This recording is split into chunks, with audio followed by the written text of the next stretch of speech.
امام طبرانی رحمۃ اللہ فرماتے ہیں کہ مجھے علم حاصل کرنے میں 30 سال لگے۔ کتنے سال لگے؟ 30 سال لگے۔ اور وہ فرماتے ہیں کہ ان 30 سالوں میں میرے پاس کوئی بستر نہیں تھا، میں مسجد کی چٹائی کے اوپر لیٹ جاتا تھا اور رول کرتا تھا، بس اس صف کے اندر جو لپٹ جاتا تھا یہی میرا بستر ہوتا تھا۔ جسم تو سردی سے بچتا تھا لیکن سر اور پاؤں کو سردی لگتی رہتی تھی۔ میں نے زندگی کے 30 سال اس طرح گزارے کہ میرے پاس کوئی بستر ہی نہیں تھا۔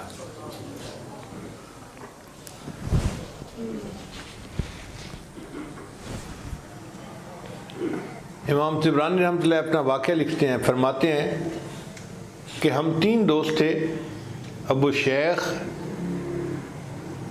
اور طبرانی اور مکری۔ ہم مسجد نبوی میں علم حاصل کرتے تھے۔ ہمارے پاس کھانا پینا ختم ہو گیا، تو جب کھانا پینا ختم ہو گیا تو اب پانی پی کے گزارا تو نہیں ہوتا۔ نقاہت اتنی ہو گئی کہ ہم سے بیٹھے ہیں تو اٹھا نہیں جاتا، اور اٹھتے ہیں تو چکر آتے ہیں۔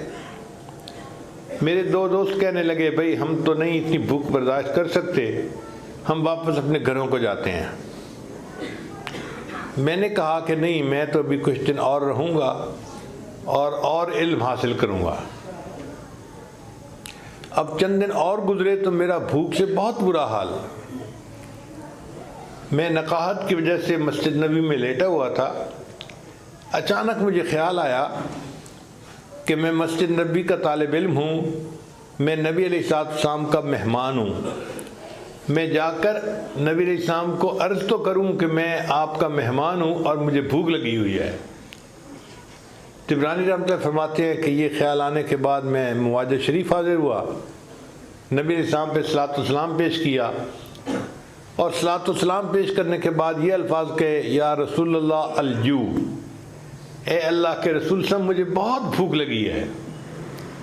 یہ الفاظ کہہ کے میں قدمین کی طرف سے باہر نکل آیا۔ جیسے میں دروازے پہ نکلا ایک آدمی میرا نام پکار رہا تھا، طبرانی طبرانی طبرانی۔ میں بڑا حیران، یہاں تو کوئی میرا واقف بھی نہیں ہے تو یہ میرا نام کیسے پکار رہا ہے؟ میں نے اس عربی سے پوچھا کہ تم میرا نام کیسے پکار رہے ہو؟ اس نے کہا کہ دیکھو مسجد نبوی کی دیوار اور میرے گھر کی دیوار ایک ہے، میں مسجد نبوی کا پڑوسی ہوں۔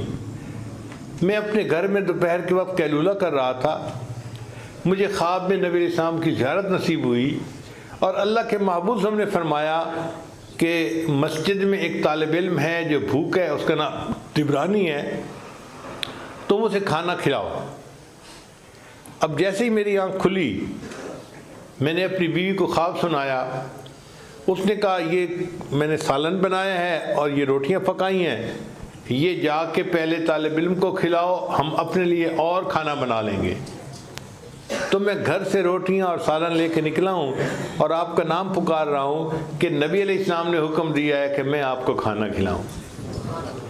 ان طلباء کے ساتھ اللہ کے محبوب صلی اللہ علیہ وسلم کو ایسی محبت۔ نبی علیہ السلام نے ارشاد فرمایا، العلم نور، علم ایک روشنی ہے۔ اس کا معنی یہ ہوا کہ جہالت اندھیرے کی مانند ہے۔ علم اگر روشنی ہے تو جہالت اندھیرا ہے۔ نبی علیہ السلام نے ارشاد فرمایا کہ جو عالم ہوتا ہے اس کو عابد کے اوپر فضیلت حاصل ہے۔ چنانچہ ابو الدرداء رضی اللہ عنہ اس حدیث کے راوی ہیں کہ نبی علیہ السلام نے ارشاد فرمایا، فضل العالم علی العابد کفضل القمر لیلۃ البدر علی سائر الکواکب، کہ جس طرح تمام ستاروں پر 14ویں کے چاند کو فضیلت حاصل ہے، اس طرح عبادت گزاروں کے اوپر ایک عالم کو فضیلت حاصل ہوتی ہے۔ اور نبی علیہ السلام نے یہ بھی ارشاد فرمایا کہ من یرد اللہ بہ خیر یفقہہ فی الدین، اللہ تعالیٰ جس کے ساتھ خیر کا ارادہ فرماتے ہیں اس کو دین کی سمجھ عطا فرما دیتے ہیں۔ تو دین کا علم مل جانا، دین کی سمجھ حاصل ہو جانا، یہ خیر کی علامت ہے۔ یہ بات ذہن میں رکھیے کہ جو دینی مدارس کے طلباء ہیں یہ اپنی مرضی سے نہیں آتے مدرسے میں، اللہ ان کو چنتا ہے پہلے، یہ سلیکشن اللہ کی طرف سے ہوتی ہے، جس کو اللہ پسند فرماتے ہیں وہ آتا ہے، ہر بندہ طالب علم بن کے نہیں آ سکتا۔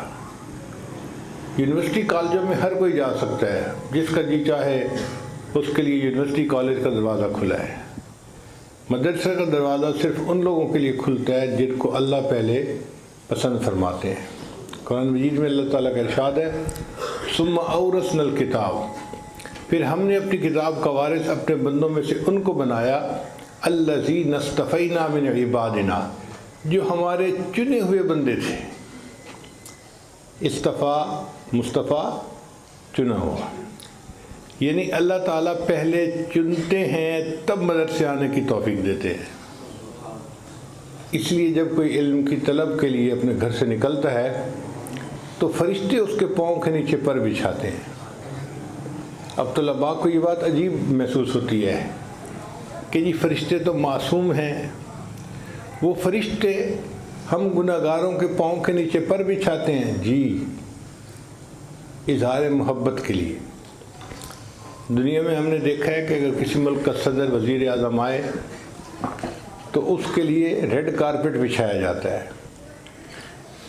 وہ تو ویسے بھی چل کے آ سکتا ہے، کوئی مسئلہ تو نہیں ہے، لیکن ریڈ کارپٹ کو بچھانے سے اپنی محبت کا اظہار مقصود ہوتا ہے۔ پہلے زمانے میں جب کوئی بادشاہ کا محبوب آتا تھا تو راستے میں گلاب کی پتیاں بچھائی جاتی تھیں۔ چنانچہ ایک انگریز تھا، اس نے اپنے محبوب کے لیے کئی ٹن پھولوں کی پتیاں بچھائی تھیں راستے میں کہ میرا محبوب ان پھولوں کی پتیوں پر چل کر آئے۔ کسی شاعر نے کہا اے باد صبا کچھ تو ہی بتا، مہمان جو آنے والے ہیں۔ اے باد صبا کچھ تو ہی بتا، مہمان جو آنے والے ہیں، کلیاں نہ بچھانا راہوں میں، ہم پل کے بچھانے والے ہیں۔ تو محبت چاہتی ہے کہ محبوب کے راستے میں کلیاں نہ بچھائی جائیں، پل کے بچھائی جائیں۔ اسی طرح جو طالب علم نکلتا ہے وہ فرشتوں کو اتنا پسند ہوتا ہے، اتنا محبوب ہوتا ہے کہ فرشتے اظہار محبت کے لیے اس کے پاؤں کے نیچے اپنے پر بچھاتے ہیں۔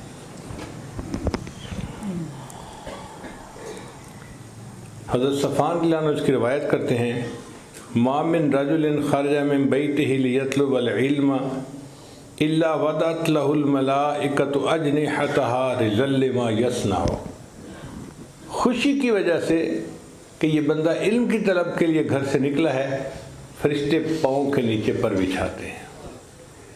اس لیے نبی علیہ السلام نے ارشاد فرمایا کہ من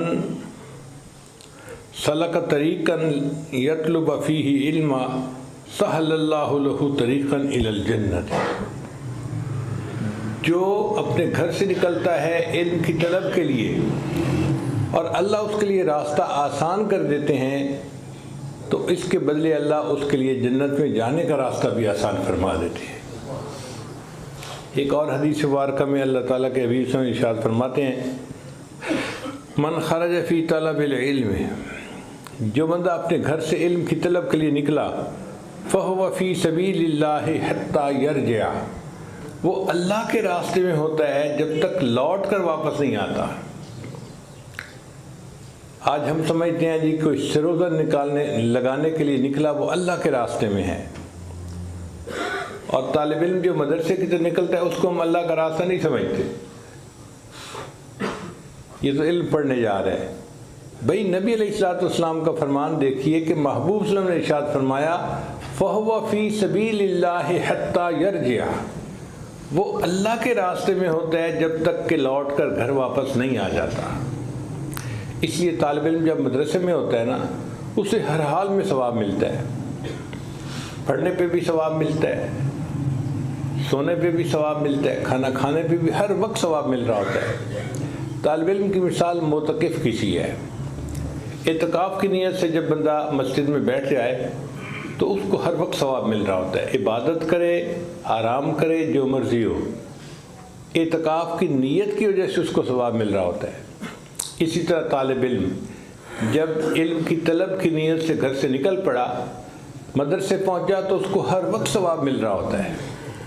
اس کو مدرسے میں موجود ہونا ثواب ملنے کے لیے کافی ہے۔ لہذا وہ طلباء خوش نصیب ہیں جو مدرسے میں دینی علم حاصل کر رہے ہیں۔ ہر بندہ یہ علم حاصل نہیں کر سکتا۔ آپ دعوت دے کے دیکھیے، آتے ہوئے دم گھبرائے گا لوگوں کا، ایسے لگے گا جیسے ان کی جان ہی گھٹ جائے گی، مدرسے کے دروازے تک نہیں آئیں گے اور یونیورسٹی کالج میں بھاگ بھاگ کے جائیں گے۔